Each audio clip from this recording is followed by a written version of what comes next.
Hi there! In this video, I will give you a quick guide on how you can connect Phantom Wallet to Uniswap. So please listen carefully to each step that I will be explaining and doing.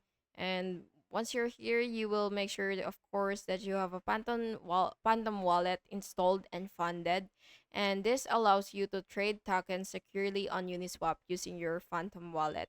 So first, open your app.uniswap.org in your web browser. And once you're here, you will click connect wallet in the top right corner, so it should be right here. But if you've already connected your different wallet, then you will just have to basically just have to switch it. So click this turn off right here, turn off button, and then you will click disconnect. And then now what you will have to do is click connect again, and then you will search for Phantom Wallet. So it should be right here.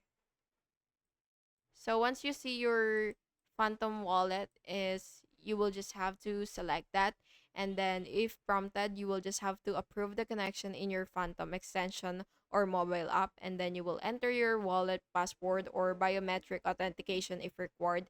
And finally, you will just have to confirm the wallet connection, and you can now swap tokens, provide liquidity, or check balances, and then you will just have to double check that the connected wallet matches your Phantom address. And that's basically just it. Thank you so much for watching this video, and I really hope it was helpful for you. And if it was, please make sure to like and subscribe for more videos like this. Thank you and have a good day.